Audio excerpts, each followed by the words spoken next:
그때 아비멜렉과 그 군대 장관 비골이 아브라함에게 말하여 이르되 내가 무슨 일을 하든지 하나님이 너와 함께 계시도다.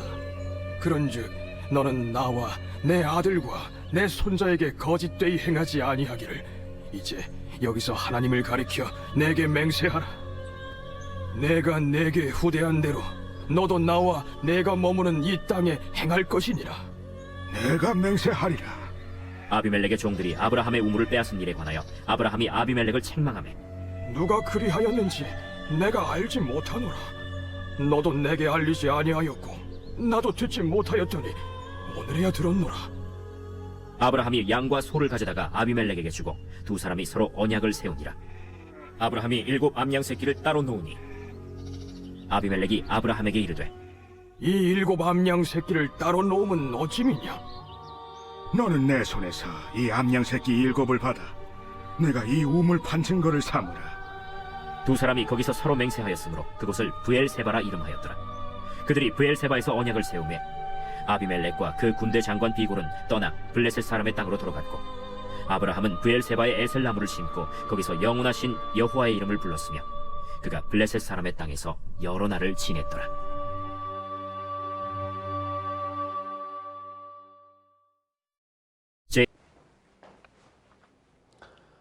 하루는 아비멜렉과 그의 군대 장관 비골이 아브라함을 찾아옵니다.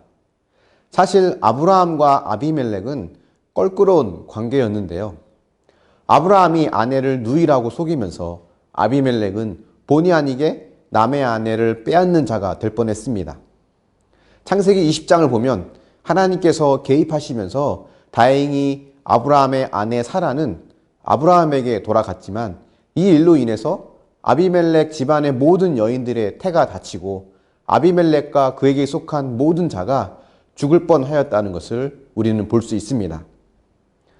아브라함의 중보로 그의 아내와 여종을 치료하여 주시고 출산할 수 있게 되었기 때문에 큰 문제가 발생하진 않았지만 아비멜렉에게 아브라함은 자기를 위험에 빠뜨릴 뻔한 사람이었던 것입니다.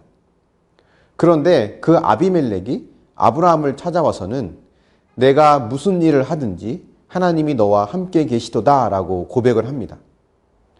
어떻게 하나님을 알지 못하는 아비멜렉이 아브라함을 찾아와서 이런 고백을 하게 된 것일까요? 이 부분을 생각하다 보면 신앙이란 것이 무엇으로 증명되는 것일까라는 고민을 하게 됩니다. 단순히 교회에 나와서 예배를 잘 드리면 신앙이 증명되는 것일까? 그렇지는 않은 것 같습니다. 만약 그렇다면 우리나라처럼 교회가 많고 예배가 많은 나라에 기독교인들의 신뢰도가 왜 하락하고 있는지 설명할 길이 없습니다.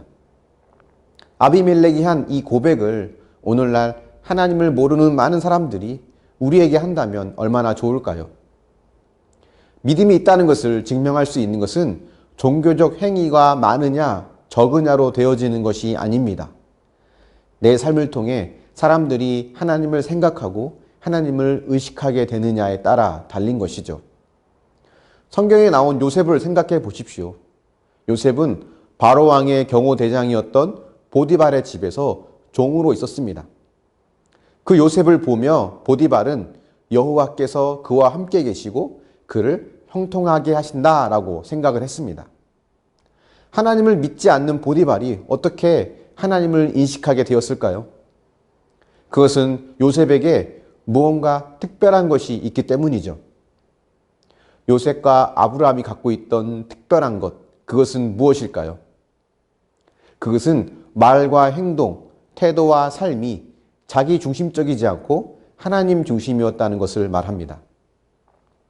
아비멜렉과 보디발의 고백은 아브라함과 요셉의 삶에서 나타나는 한 단면만을 통해서 고백한 것이 아닙니다.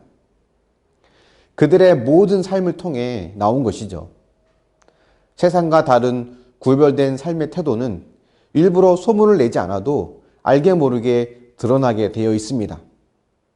하나님 중심의 삶이 아비멜렉과 보디발의 눈에 오랫동안 관찰된 것이고 그 결과 하나님이 그들과 함께함을 그들이 보게 된 것입니다.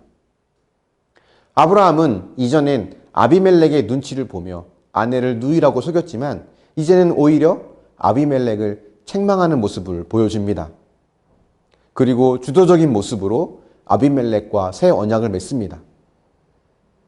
아마 이삭을 낳는 과정을 통해 하나님께서 그의 삶의 주인이 되신다는 것을 깊이 있게 경험하게 된 것 같습니다.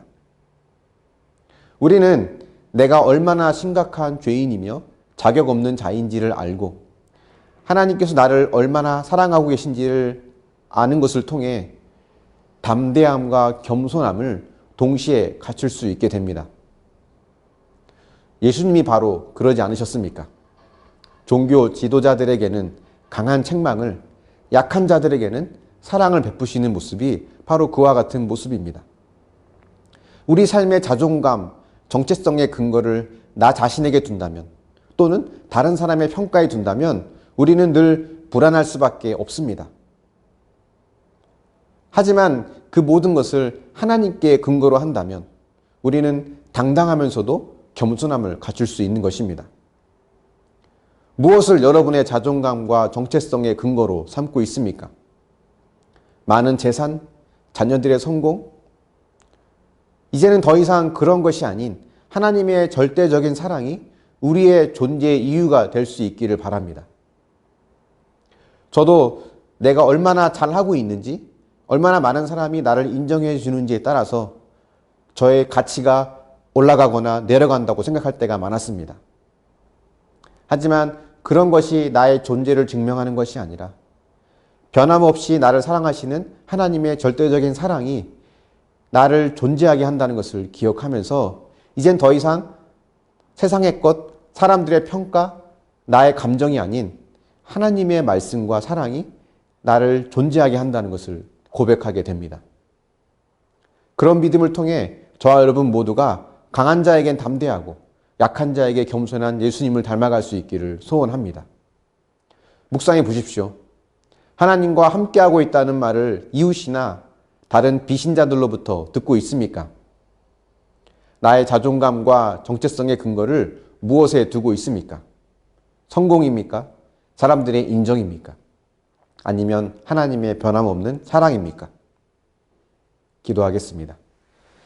사랑의 하나님, 아비멜렉과 그의 군대 장관 비골이 찾아와서 아브라함에게 고백했던 하나님께서 너와 함께 계신다라는 이 고백이 우리가 다른 사람들로부터 들을 수 있는 고백이 되어지길 원합니다.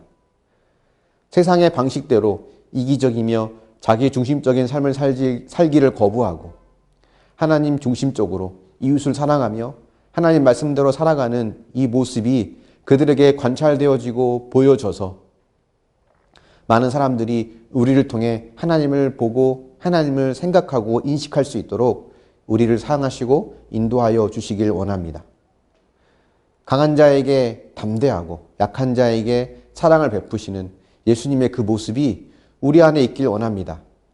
이젠 더 이상 다른 사람의 평가나 내 자신의 감정에 나의 존재의 가치를 두지 않고 변함없이 날 사랑하시는 하나님의 사랑에 나의 존재의 근거를 두며 흔들리지 않고 담대하게 또 겸손하게 주님께 나아갈 수 있도록 인도하여 주시옵소서.